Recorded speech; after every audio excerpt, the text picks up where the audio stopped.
ओम नमो भगवते वासुदेवाय नमः। हरे कृष्णा हरे राम। पौष शुक्ल पक्ष उत्तरदा एकादशी महात्म्य। एक दिन अर्जुन ने पूछा, हे श्री कृष्ण, आपने हमें सफला एकादशी का महात्म्य विधि सहित कैकृतार्थ किया है। अब आप पौष शुक्ला के व्रत के बारे में समझाइए। उस दिन कौन से देवता का पूजन होता है तथा उसकी विधि क्या है। इस पर श्री कृष्ण बोले, हे कुंती पुत्र, पौष की शुक्ल पक्ष की एकादशी का नाम पुत्रदा है। इस व्रत में नारायण भगवान की पूजा करनी चाहिए। इस संसार में पुत्रदा एकादशी के व्रत के समान अन्य दूसरा व्रत नहीं है। इसके पुण्य से मनुष्य तपस्वी, विद्वान और धनवान होता है। इसकी एक कथा है, उसे सुनो। भद्रावती नगरी में सुकेतुमान नाम का एक राजा राज्य करता था। वह निसंतान था। उसकी स्त्री का नाम शैव्या था। वह सदैव निपुत्री होने के कारण चिंतित रहती थी। उस पुत्रहीन राजा के पितर रोककर पिंड लेते थे कि उन्हें बाद में कौन पिंड देगा। उधर राजा को बंधु बांधव, मंत्री, राज्य, हाथी, घोड़ा आदि से भी संतोष नहीं होता था।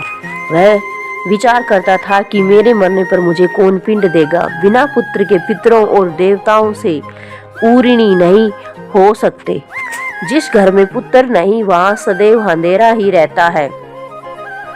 इस तरह राजा रात दिन उसी चिंता में लगा रहता था। एक दिन राजा ने अपने शरीर को त्याग देने की सोची, परंतु विचार करने लगा, आत्मघात करना महापाप है। राजा इस तरह विचार कर एक दिन छिप के वन को चल दिया। राजा घोड़े पर सवार होकर वन में पक्षियों और वृक्षों को देखने लगा। वन के दृश्यों को देखते हुए दोपहर हो गई। अब राजा को भूख प्यास लगने लगी। वह सोचने लगा, मैंने अनेकों यज्ञ किए हैं और ब्राह्मणों को मधुर भोजन कराया है, परंतु फिर मुझे यह दुख क्यों मिल रहा है। राजा प्यास के कारण बहुत बेचैन होने लगा और पानी की तलाश में आगे बढ़ा। कुछ ही आगे जाने पर उसे एक सरोवर मिला। उस सरोवर में कमल खिल रहे थे। उस सरोवर में सारस, हंस, मगरमच्छ आदि जल क्रीड़ा कर रहे थे। सरोवर के चारों तरफ मुनियों के आश्रम बने थे। तभी राजा के दाहिने अंग फड़फड़ाने लगे। राजा मन में प्रसन्न होकर सरोवर के किनारे बैठे हुए मुनियों को देखकर घोड़े से उतरा और दंडवत करके उनके सम्मुख बैठ गया।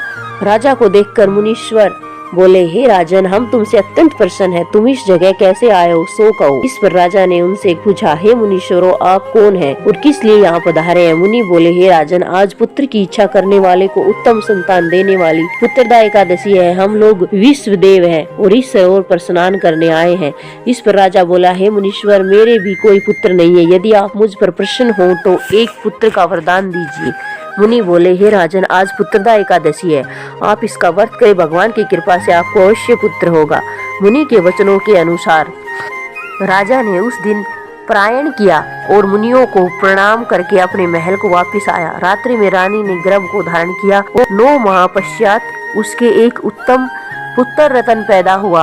वह राजकुमार बड़ा होने पर अत्यंत यशस्वी और प्रजापालक हुआ। श्री कृष्ण भगवान बोले, हे कुंती, पुत्र की प्राप्ति के लिए पुत्रदा एकादशी का व्रत करना चाहिए।